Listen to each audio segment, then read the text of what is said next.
اللہ ایسی ذات نہیں ہے جس کے کوئی احساس اور جذبات نہ ہو. ہمیں قرآن سے پتہ چلتا ہے اللہ غضبناک بھی ہوتا ہے, اللہ محبت بھی کرتا ہے, اللہ رحم بھی کھاتا ہے, لیکن اس کی کیفیت ہمیں معلوم نہیں ہے, اس کی حقیقت اللہ ہی بہتر جانتا ہے کہ کیسے کرتا ہے. تو اللہ اگر ایسا ہوتا نا, اس کو کوئی فرق ہی نہیں پڑ رہا ہوتا, تو پھر تو ٹھیک ہے جو مرضی کرتے رہو. لیکن اللہ کیا کہتا ہے, جب میں نے اتنے احسانات کیے تو میں پھر بھی جب تم میری نافرمانی کرتے ہو, میری مخالفت کرتے ہو, تو مجھے غصہ آتا ہے کہ تم ہر ایک کو ویلیو دے رہے ہو, میرے آرڈر کو ویلیو نہیں دے رہے. اور تھوڑا نہیں آتا, بہت آتا ہے, لیکن اللہ وہ دکھا نہیں رہا ہوتا. اس کی مثال قرآن مجید میں ہے, 25ویں پارے میں, آپ جا کے دیکھ لیں. میرے تفسیر کے لیکچر بھی اپلوڈ ہوتے ہیں نا, وہ بھی دیکھ لیں. ان الذين كفروا ينادون لمقت الله اكبر من مقتكم انفسكم اذ تدعون الى الايمان فتكفرون. قرآن کے الفاظ دیکھو. حدیث میں آتا ہے کہ جب یہ جہنمی جہنم میں جائیں گے, جلیں گے, عذاب میں جلایا جائے گا ان کو, تو یہ اپنے اوپر غصے سے نا اپنی انگلیاں چبائیں گے. جب انسان کو بہت غصہ آتا ہے, اپنے ناخن چباتا ہے نا کہ یار میں کیا کروں, اس عذاب سے کیسے نکلوں, تو ان کو آئے گا اپنے اوپر غصہ کہ ہم نے کیا ہے. اتنے پیغمبروں نے ہمیں سمجھایا کہ اس جہنم سے بچو, ہمارے پاس علماء کی دعوت پہنچی, پیغمبروں کی دعوت پہنچی کہ برائی سے اللہ کو نفرت ہے, اللہ جہنم میں ڈال دے گا, آگ میں ڈال دے گا. کتنی دعوتیں ہمارے پاس پہنچی, کاش ہم اس دعوت پہ لبیک کہہ دیتے. ہم تو بالکل دنیا میں مست رہے. بالکل اس کی مثال ایسے ہے, ایک شخص آپ کو بار بار سمجھا رہے بھائی اس راستے سے مت جانا, یہاں ڈاکو ہیں, لوٹ لیں گے, بندوں کو مار دیتے ہیں. آپ کو شوق ہے ادھر ہی سے جانے کا, تھوڑا سا لمبا راستہ نہیں آپ کو سمجھ میں آ رہا کہ یار 10 منٹ زیادہ لگ جائیں گے, لیکن امن کا راستہ ہے, پھر بھی آپ اسی ڈاکوؤں والے راستے پہ جا رہے ہو صرف اس لیے کہ شارٹ راستہ ہے. ایسے میں ڈاکو آپ کو پکڑ لیں تو آپ کو ڈاکوؤں سے زیادہ کس پہ غصہ آئے گا, اپنے اوپر, کہ یار پہلے بتا دیا تھا یہاں ڈاکو ہیں, اور تھوڑا 5 منٹ کم ہو جاتا یہ راستہ, وہ تھوڑا لمبا پڑ جاتا, تھوڑی قربانی دے دیتا, یار میں نے کیا ہے, سن تو لیتا نا میں ان کی.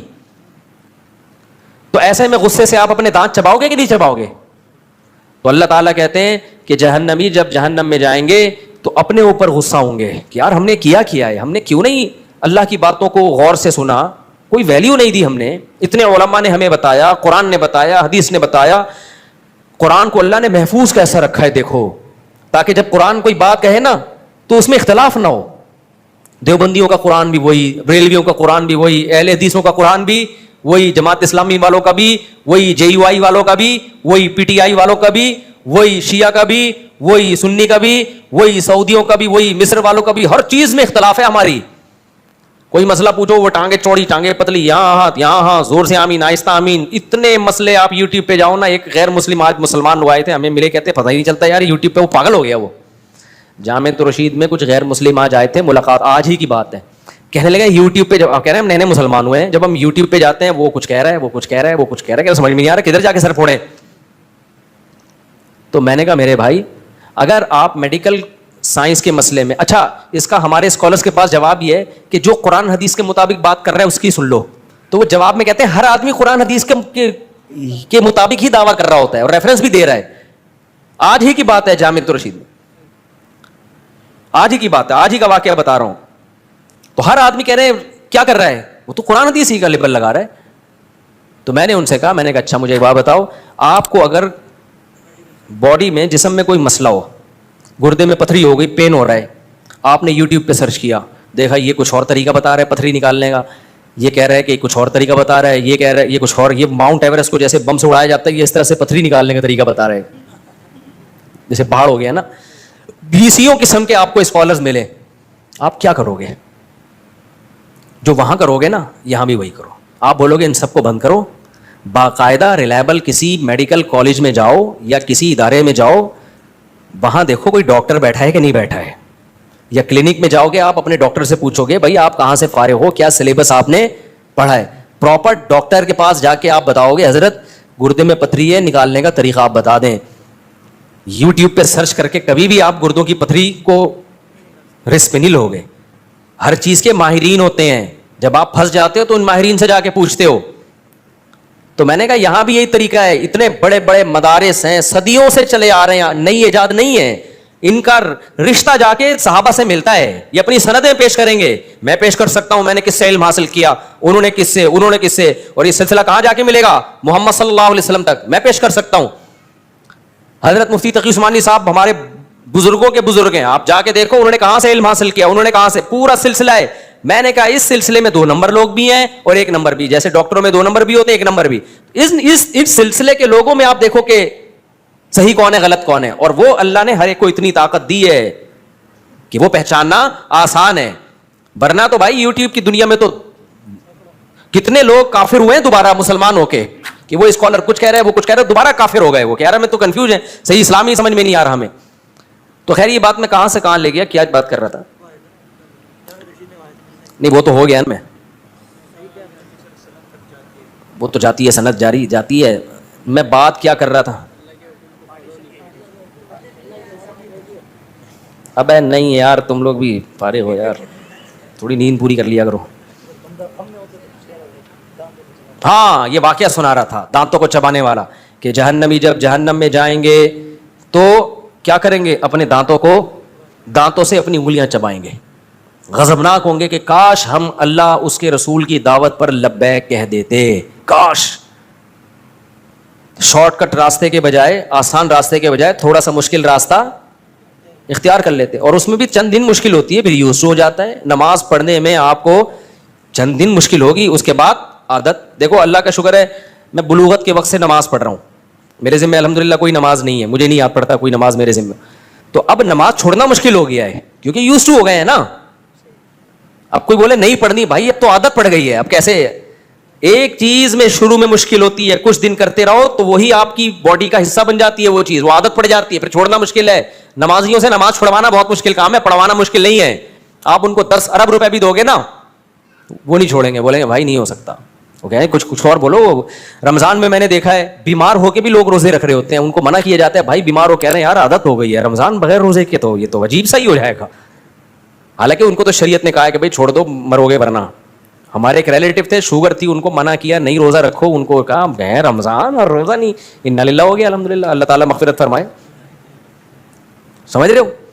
تو اب شریعت پہ اپنی عقل کو تو ترجیح نہیں دینی چاہیے نا, لیکن بہرحال اب اللہ ان کی نیت اچھی تھی, اب انا للہ ہو گیا, اللہ تعالیٰ مغفرت فرمائے. ایک دم شوگر اتنی لو ہوئی ہے کہ وہ ان کو شوگر کو چینی کھانے کا بھی موقع نہیں ملا ان کو. بعض اب اتنی شوگر لو ہو جاتی ہے نا, وہ یہ بھی نہیں کہہ سکتا چینی کے ڈبے سے کیا لے کر آ چینی. وہ جو چائنیز نے کہا تھا نا, ابے یار تم لوگ بھول جاتے ہو. ایک چائنیز کے پاس گیا نا, ابے میں جو لطیفے چائنی چنگ پونگ سنا رہا ہوں, میرا خیال ہے چائنا والوں کو نہیں پتا. ادھر صدر میں ایک چائنیز ڈاکٹر ہے, فل اردو بولتا ہے, غیر مسلم ہے. تو اس نے مجھے بتایا بھائی میں آپ کے سارے لطیفے سن رہا ہوتا ہوں, اردو آتی ہے اس کو ٹائٹ. میں نے کہا وہ تو چائنا والوں کو تو چنگ پونگ کر کے بڑا ہم نے بعض چیزوں میں ریکارڈ لگایا. ایک چائنیز تھا, اس کا دوست ملنے کے لیے گیا. اس کا دوست, یہ چائنیز بیمار تھا ہاسپٹل میں نا, آکسیجن لگی ہوئی تھی, پائپ نیچے سے گزر کے جا رہا تھا. تو یہ پاکستانی دوست قریب جا کے کھڑا ہو گیا. جیسے ہی قریب جا کے کھڑا ہوا ہے فوراً چائنیز نے کہا چاں چی پاں چی کھاں چی پاں چی پاں چاں چاں چاں پاں پاں کرتے کرتے مر گیا. اب یہ پاکستانی دوست نے بولا یار این مرتے ہوئے کچھ بول کر گیا ہے تو یہ ہلکی بات نہیں ہے, کچھ مجھے نصیحت کر کے گیا ہے. اس نے وہ سارے الفاظ یاد کر لیے, چاں چی پاں کہ یار اس کا مطلب تلاش کرواتا ہوں. چائنا گیا, پوچھا یار یہ میرے دوست نے یہ بولا تھا چاں چی پاں اس کا مطلب کیا ہے؟ اس نے کہا اس کا مطلب ہے الو کے پٹھے آکسیجن کے پائپ سے پاؤں ہٹا, سانس رک رہا ہے میرا. سمجھ رہے ہو؟ تو یہ کس پہ سنایا میں نے لطیفہ؟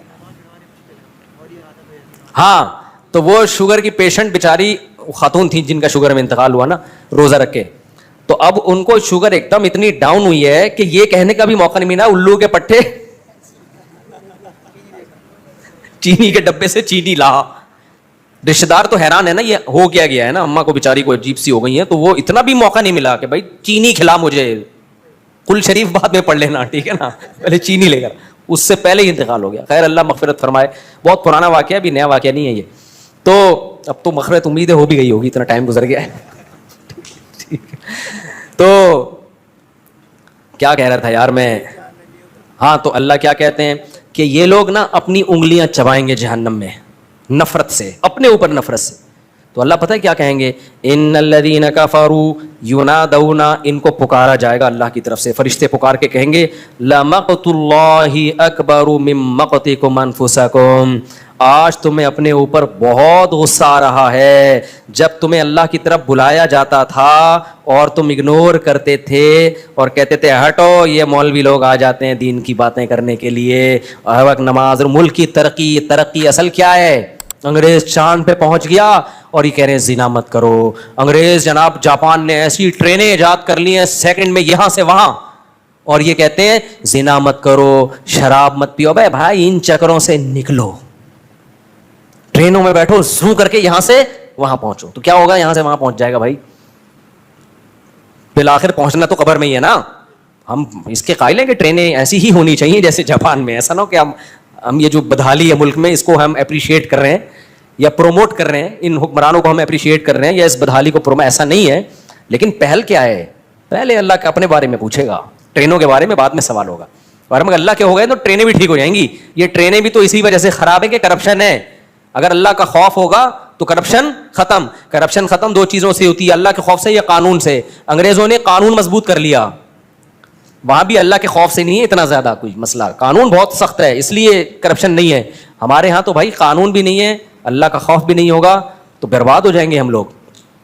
تو اللہ کیا فرمائیں گے ان سے کہ جب تمہیں دنیا میں اللہ کی طرف بلایا جاتا تھا اور تم تکبر کرتے تھے تو اللہ کو تم پر اس سے بھی زیادہ غصہ آتا تھا جتنا تمہیں آج اپنے اوپر آ رہا ہے, اس سے بھی زیادہ غصہ آتا تھا. لیکن دنیا دار آدمی کیا کہتا ہے کہ کچھ بھی نہیں ہو رہا بھائی, میں نماز چھوڑ دیتا ہوں, کچھ بھی نہیں ہوتا, میں زکوٰۃ نہیں دیتا, کچھ بھی نہیں ہوتا, میں سود کھاتا ہوں, کچھ بھی نہیں ہوتا, میں زنا کرتا ہوں, کچھ بھی نہیں ہوتا. تو اللہ کہتے ہیں کہ مجھے اس سے بھی زیادہ غصہ آتا تھا جتنا تمہیں آج آ رہا ہے. فرق تم میں اور مجھ میں یہ ہے کہ تم میں حلم نہیں ہے, برداشت نہیں ہے, مجھ میں کیا ہے, حلم ہے. میں نے کہا ایک وقت رکھا ہے حساب و کتاب کے لیے. یہ جو غزہ پہ بمباری ہو رہی ہے نا, مظلوم مر رہے ہیں, ہمیں ترس آتا ہے تو کیا اللہ کو نہیں آتا ہوگا؟ لوگ دیکھتے ہیں نا ویڈیوز میں بچوں کیسے خون میں لپٹے ہوئے, کیسا دل پگھلتا ہے. آپ کیا سمجھتے ہو اللہ کو کچھ نہیں ہوتا؟ اللہ میں حلم بہت ہے. اللہ کہتے ہیں لا تحسبن اللہ غافلا عما يعمل الظالمون. ہمیں بس اشکال ہوتا ہے نا, اللہ تو بڑا ظالم ہے, معاذ اللہ, کچھ بھی نہیں کر رہا.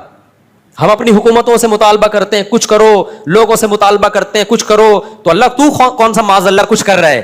اللہ جواب میں کیا کہتے ہیں, لا تحسبن اللہ غافلا عما يعمل الظالمون. ظالم لوگ جو کچھ کر رہے ہیں اللہ کو ہرگز ان سے غافل مت سمجھو. اے اللہ جب تو سب دیکھ رہا ہے, غافل بھی نہیں ہے, عذاب کیوں نہیں دیتا؟ انما یؤخرهم لیوم تشخص فیہ الابصار. اللہ کہتے ہیں میرا حلم ہے, حلم برداشت, میں نے ایک دن رکھا ہے حساب و کتاب کا, اس وقت تک میں ظالم کو مہلت دیتا ہوں. دنیا میں بہت کچھ غلط ہوگا, اس سے بھی زیادہ غلط ہوا ہے دنیا میں. اور اے بھائی پیغمبر زکریا علیہ السلام, پیغمبر کا کتنا بڑا مقام ہوتا ہے. آج کسی ہم جو عبید اللہ بن زیاد کوفہ کا گورنر, اس پہ لعنتیں کیوں بھیجتے ہیں؟ حسین ابن علی کو قتل کیا نا اس نے کربلا میں, نبی کے نواسے کو. پوری دنیا میں کوئی ہے جو اس کا نام احترام سے لے ابن زیاد کا؟ اتنے بڑے بڑے ظلم ہوئے, اللہ نے اسے کچھ کیا؟ وہ پھر بھی گورنر رہا, نہ معزول ہوا, دندناتا رہا ہے, اپنی طبی بہت مرا ہے وہ. آپ خود اندازہ لگاؤ, آج کسی نیک آدمی کو کوئی قتل کرتے انسان کی روح کہاں اٹھتی ہے. نبی کے نواسے کے قتل پہ کیا ہوا ہوگا؟ یعنی کیسا, کتنا بڑا جرم ہے نا. اور وہ گردن کاٹ کے نبی کے نواسے کی قاتل نے معاذ اللہ ابن زیاد کے سامنے لا کے رکھی ہے, سامنے لا کے رکھے. کیا یعنی ذرا سا انسان کے سینے میں دل ہو, کانپ جاتا ہے, یہ بات سن کے کانپ جاتا ہے. اور وہ بدبخت کیا کر رہا تھا, چھڑی سے آپ کے ہونٹوں کو ٹچ کر رہا تھا. وہاں صحابی رسول نے فرمایا کہ بس کر, میں نے محمد صلی اللہ علیہ وسلم کو کئی بار ان ہونٹوں پہ اپنے ہونٹ رکھتے ہوئے دیکھا ہے. اتنا بڑا مقام ان ہونٹوں کا کہ ان ہونٹوں پہ نبوت کے ہونٹ ٹچ ہوئے ہیں. کتنا بڑا ظلم ہوا. تو کوئی زلزلہ آیا, کوئی آسمان پھٹا؟ بولو نا, کچھ بھی نہیں ہوا. کیوں؟ یہ آیت بار بار ہمیں تسلی دیتی ہے, لا تحسبن اللہ غافلا. اللہ کہتے ہیں اللہ کو غافل مت سمجھو, اللہ میں حلم ہے, برداشت ہے. زکریا علیہ السلام تو پیغمبر تھے, کتنے مبارک پیغمبر. قرآن نے کیسا تذکرہ کیا زکریا علیہ السلام کا. سورہ مریم اٹھا کے دیکھو, جس سے پتہ چلتا ہے اللہ کو زکریا علیہ السلام سے کتنی محبت تھی. یا زکریا انا نبشرک بغلام اسمہ یحییٰ لم نجعل لہ من قبل سمیہ. زکریا علیہ السلام بوڑھے, بیوی 5, ساری زندگی اللہ سے دعائیں مانگتے رہے, محراب میں عبادت کرتے رہے ہیں ساری زندگی, اتنے محبوب پیغمبر. پھر اللہ کہتے ہیں ہم نے زکریا کو بڑھاپے میں خوشخبری دی, انا نبشرک بغلام, اے زکریا تجھے لڑکا بھی ملے گا, اور اس کا نام ہم پہلے سے بتا دیں یحییٰ ہوگا, اور اس نام کا اس سے پہلے اس کائنات میں کوئی شخص کوئی بیٹا نہیں گزرا, یہ نام بھی ہم سلیکٹ کر کے دے رہے ہیں. اور سیدن و حصورا, وہ سردار ہوگا, انتہائی درجے کا پاک دامن شریف ہوگا. اور یا یحییٰ خذ الکتاب بقوہ, اس کو نبوت ملے گی. کتنے بڑے فضائل زکریا علیہ السلام کے کہ ان کو ایسے بیٹا مل رہا ہے. معمولی تھے کیا جن کو, پھر وہ کہہ رہے ہیں اللہ بڑھاپے میں مجھے کیسے بیٹا ملے گا, میری بیوی تو بانجھ ہے بھائی. اللہ جواب میں کیا کہتے ہیں, قد خلقتک من قبل, اے زکریا میں نے تجھے پانی سے انسان بنا دیا, تو بڑھاپے میں تجھے اولاد نہیں دے سکتا. پھر اللہ کہتے ہیں میں زکریا کو یہ پروٹوکول کیوں دے رہا ہوں, انہم کانوا یسارعون فی الخیرات, زکریا اور اس کی بیوی نیکیوں میں ایک دوسرے سے بڑھ چڑھ کے حصہ لیا کرتے تھے. ویدعوننا رغبا ورہبا, راتوں کو اٹھ کے ہمارے سامنے ہاتھ پھیلا کر ہم سے جنت مانگا کرتے تھے اور جہنم سے پناہ. یعنی نیک لوگوں کی ساری صفات کس میں تھی, زکریا علیہ السلام میں. حشر کیا بنی اسرائیل نے ان کا. زکریا علیہ السلام کو اس بڑھاپے میں دشمنی میں پکڑ کے ان کے سر پہ آرت چلا کے 2 ٹکڑے کیے. کوئی عذاب نہیں آیا اللہ کی طرف سے. سمجھ میں نہیں آ رہی بات؟ تو آپ کیا سمجھ رہے ہوگے اللہ ایسے ہی بیٹھا ہوگا, اس کو غصہ نہیں آ رہا ہوگا؟ اے بھائی, اللہ یہ کہہ رہا ہوگا میرے پیغمبر کو تم نے اس طرح سے چیر دیا, کچھ بھی نہیں ہے. نا نا نا نا, اللہ کہہ رہا ہے آنے دو. آنا کس کے پاس ہے, میرے پاس. تو اللہ کا غضب انسانوں کے غضب سے کروڑہ گنا زیادہ, لیکن وہ غضب کا اظہار کیوں نہیں کرتا فوراً؟ کیونکہ اس کا حلم یعنی اس کی برداشت انسانوں کی برداشت سے کروڑہ گنا زیادہ. تو اللہ نے اپنے غضب کے اظہار کے لیے جہنم کی آگ بنائی ہے. اسی سے یہ بھی پتہ چل گیا کہ اللہ نے آخرت میں اتنا سخت عذاب کیوں رکھا ہے. یہ سخت عذاب اللہ کے غضب کا اظہار ہے. جب اللہ ہے تو اس کی ہر طاقت انسانوں سے کروڑہ گنا زیادہ, تو اس کا غضب بھی انسانوں سے کروڑہ گنا زیادہ, اور اس کی رحمت بھی انسانوں سے کروڑہ گنا زیادہ ہے. تو اس کی رحمت کا اظہار جنت کی صورت میں ہوگا, جس سے پتہ چلے گا کہ رحمت کہتے کس کو ہیں, اور اس کا غضب ظاہر ہوگا آگ کی صورت میں, جس سے پتہ چلے گا کہ غضب کہتے کس کو ہیں. تمہیں کیا پتا کہ غصہ کیا ہوتا ہے؟ دیکھو ایک کمزور آدمی جب یا جو غریب آدمی کسی کو دعوت دیتا ہے تو کیسے دعوت دے گا؟ وہ کہے گا کبھی ہمارے پاس آنا, ہم آپ کو کھانا کھلائیں گے. آپ کے ذہن میں آئے گا کہ دال چاول کھلا دیں گے, بریانی کھلا دے گا.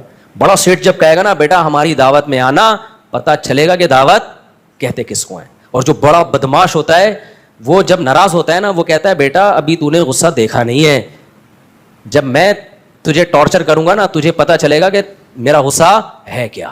یہ تو انسانوں کے غصے ہیں. تو اللہ نے آگ میں جلانے کا انتظام کیا. اللہ ہم سب کو اس آگ سے بچائے. یہ آگ کیا ہے؟ اللہ کے غضب کا اظہار ہے. یہ تھی اس لوگ کہتے ہیں نا جہنم میں آگ کیوں؟ بھائی اللہ کے غضب کا اظہار ہے, تو وہ اللہ ہے تو اس کے غضب کا اظہار ایسا ہی ہوگا. تو اللہ کہتے ہیں جب یہ انگلیاں چبائیں گے تو اللہ کہے گا جب تمہیں اللہ کی طرف بلایا جاتا تھا تو آج تمہیں اپنے اوپر جتنا غصہ آ رہا ہے ہمیں تم پر اس سے بھی زیادہ اس وقت غصہ آتا تھا. فتکفرون, تم جب انکار کرتے تھے. تو وہ جواب میں کیا کہیں گے؟ ربنا امتنا سنتین واحییتنا سنتین, اے اللہ تو نے ہمیں 2 دفعہ موت دی, ہم نے اپنی آنکھوں سے دیکھ لیا. ایک موت تو ہماری پیدائش سے پہلے, وہ بھی ہم مردہ ہی تھے نا, اور پیدا کر کے تو نے ہمیں دوبارہ موت دی. یہ 2 قدرت دیکھی ہم نے. پھر تو نے ہمیں 2 زندگیاں دیں. ایک زندگی تو ہم نے دیکھ لی تھی, دوسری ہماری سمجھ میں نہیں آتی تھی کہ بار بار کہتے تھے کون پیدا کرے گا, دوبارہ کیسے پیدا ہوں گے. تو خود اپنی بے عقلی بتا رہے ہوں گے کہ جو موت دے کے زندگی دے سکتا ہے وہ دوبارہ زندہ کیوں نہیں کر سکتا. تو کہیں گے اللہ ہم نے دوسری زندگی بھی اپنی آنکھوں سے دیکھ لی, مان لیا کہ حساب و کتاب ہے, لیکن اس وقت ماننے کا کوئی فائدہ نہیں ہوگا. تو اس لیے میرے بھائی اللہ کی نظر میں سب سے زیادہ ویلیو کس کی ہے؟ اللہ کے آرڈر کی. تو یہ نہیں دیکھا کرو کہ اس سے ہوتا کیا ہے. بھائی اگر ہاں اللہ نے بعض دفعہ آرڈر میں خود ہی لچک رکھ دی ہے. اللہ نے کہا یہ آرڈر ہے, ضروری نہیں ہے. جیسے اللہ میاں نے ترغیب دے دی 4 شادیاں کرو, آرڈر دیا, لیکن بتا دیا فرض نہیں ہے, ورنہ سب چوڑے میں آ جاتے. ترغیب دے دی, فرض نہیں کیا. فرض کر دیتے, خوش تو بہت ہوتے آپ اوپر سے, جب کرنے جاتے تو پتہ چلتا ہے یار یہ ہو کیا گیا ہمارے ساتھ. ٹھیک ہے نا, ترغیب دے دی کہ کرو, اچھی بات ہے. بعض چیزیں اللہ نے ترغیب نہیں دی ہیں, وہ آرڈر دیا ہے. نماز کیا ہے؟ آپشنل نہیں ہے, فرض ہے. داڑھی رکھنا کیا ہے میرے بھائی؟ فرض ہے, یہ آپشنل نہیں. غامدی صاحب نے تو انکار کر دیا. دین غامدی صاحب سے نہیں لو, علماء سے لو. بخاری مسلم کی واضح حدیثیں, آف اللحا, داڑیاں بڑھاؤ, ہمت کر کے رکھ لو داڑھی. نظر کی حفاظت کرنا کیا ہے؟ آپشنل نہیں ہے. کیا ہے بھائی؟ فرض ہے. اور اگر غلطی ہو تو توبہ کرو اللہ سے. یا قوم استغفروا ربکم, نوح علیہ السلام نے قوم سے کہا غلطی ہو گئی ہے تو اس کا بھی اللہ نے تلافی کا طریقہ رکھا ہے. میری قوم اللہ سے توبہ کرو, اکڑ تھوڑی جاؤ ہم سے غلطی ہوتی ہے بس چھوڑا یار. ایک آدمی نے مجھے کہا مجھے فحش فلموں کی عادت ہے, اب میں توبہ کر کر کے تھک گیا ہوں, مجھ سے نہیں چھوٹ رہا. میں نے کہا ٹھیک ہے, پھر اللہ سے تجھے معاف کرنا بھی نہیں ہو رہا. تو توبہ کر کر کے تھک سکتا ہے تو اللہ کہے گا کہ جب تجھ سے توبہ نہیں ہو رہی ہے تو میں کوئی معاف کرنے کا میں نے ٹھیکہ نہیں لیا ہوا. انلزمکموہا وانتم لہا کارہون. جب اللہ معاف کرنے کے لیے تیار ہے تو پھر وہ گالی نکل رہی ہے منہ سے, کیا کریں؟ تو کم بخت کر لینا توبہ. ابے تیرے سے 100 دفعہ گناہ ہو گیا, اللہ کہہ رہے ہیں 101ویں دفعہ توبہ کر, آئندہ نہیں کروں گا. عزم کر اور بچنے کے اسباب اختیار کر. میں 101ویں دفعہ بھی کیا کروں گا؟ معاف کروں گا. پھر بچنے کی کوئی لڑتا رہے یار, ساری زندگی شیطان سے پڑا ہے تیرا. کلابازیاں شیطان کو تو کبھی گرا دے, کبھی شیطان تجھے پھٹا رہے. جس دن تو نے ہتھیار ڈال دیے نا کہ مجھ سے نہیں ہوتا, اللہ کہے گا پھر مجھ سے بھی نہیں ہوتا. صحیح ہے نا؟ جب تک عاجزی دکھاتا رہے گا نا, لڑتا رہے گا اللہ سے. اللہ سے لڑنے کا مطلب معافیا مانگتا رہے گا. تو اللہ کہتا ہے 100 دفعہ توبہ ٹوٹے, 101ویں دفعہ بھی قبول کروں گا میں. جہاں ہتھیار ڈال دیے مفتی صاحب مجھ سے نہیں چھوٹ رہی, میں چھوڑو یار, اب تو بس چھوڑو, پھر جاؤ جہنم میں, اللہ کہے گا جاؤ. اس لیے بھائی گناہ ہو بھی رہا ہے نا تو توبہ کا تعلق اللہ سے ختم مت کرو, پھر چھوڑو. بدنظری ہو گئی پھر توبہ کرو, پھر ہو گئی پھر توبہ کرو, پھر ہو گئی پھر توبہ کرو. پریشان ہو کے توبہ کرو, کسی بھی طرح سے کرو بھائی, چھوڑنے کی کوشش میں لگے رہنا ہے. کوشش جس دن چھوڑ دی نا تو اللہ کہے گا جب تو خود جہنم پہ مطمئن ہو گیا ہے تو پھر ہم تجھے زبردستی نہیں بچاتے. اللہ تعالیٰ کہ نہیں تو کودنا چاہ رہا ہے, ہم کہیں نہیں میں نہیں, میں اللہ کہتے ہیں میں نے جہنم بھی کسی سلسلے میں بنائی ہے. ٹھیک ہے نا, اس میں بھی کسی کو بھیجنا ہے میں نے, یہ خالی نہیں رہے گی. جیسے ہمارے یہاں گورنمنٹ نل کے لگاتی ہے تو پانی کے لیے, لیکن وہ اکثر خالی رہتے ہیں. تو ہم گورنمنٹ سے کہتے ہیں کس سلسلے میں آپ نے لائنیں بچھائی تھی؟ گورنمنٹ کہتی ہے سلسلہ چھوڑو, پانی نہیں ہے. تو اللہ کے یہاں ایسی دھاندلی نہیں ہے کہ اللہ جہنم بنا دے اور کہہ جائے گا اس میں کوئی بھی نہیں. بنائیے, اللہ کو پتا تھا اس کو بھروں گا میں انسانوں سے اور جنات سے. اسی طرح اللہ نے جنت بنائی ہے, اس میں بھی بہت سارے لوگ جائیں گے, 2-4 آدمی نہیں جائیں گے. 2-4 اسکالر کہتے ہیں کہ ہم ہی جائیں گے, ایسا دین پیش کرتے ہیں کہ یہی ہیں باقی سارے گھاس کھارے تھے. ایسا نہیں ہے بھائی, جنت میں بھی بہت بڑی تعداد میں لوگ جائیں گے. اگر یہ سارے گمراہ ہوتے, یہ سارے علماء صلحاء حنفی مالکی شافعی 99% تو یہی ہیں, حنفی مالکی شافعی حنبلی, باقی 1% ہیں جو کسی فقہ کو فالو نہیں کرتے. تو اگر وہ ٹھیک ہیں, یہ سارے غلط ہیں, تو پھر تو جنت میں کون جائے گا بھائی؟ 4-6 آدمی جائیں گے میرا خیال ہے. تو اس لیے یہ ٹائم ہی کا پتہ نہیں چل رہا مجھے یار. تو نماز تو اچھا 9 بجے ہے, میں سمجھ رہا ہوں, شکر ہے. تو بس ختم کر رہا ہوں میں. تو میں ٹاپک کہاں سے لے کے چلا تھا کدھر نکل گیا میرے بھائی. اس لیے کہاں سے ہم چلے تھے, وہ جو قرآن کی آیت پڑھی تھی نا کہ اصل تو اللہ نے نافرمانی کی یہ برائی ہر جگہ اللہ نے بتائی ہے کہ جو مذہب کو نہیں مانتے خوشیوں میں اترانے لگتے ہیں اور غموں میں وہ ہاتھ پاؤں ان کے مایوسی ہوتے, فیئوس قنوط, مایوس ہو جاتے ہیں. تو خوشیوں میں اترانا نہیں ہے. نعمت ملے اللہ کی بھیک سمجھنا ہے. کیا سمجھنا ہے؟ بھیک. اللہ کا شکر ادا کرنا ہے, گناہوں سے اور دور ہونے کی کوشش کرنا ہے, اپنے غریب رشتہ داروں کو گھٹیا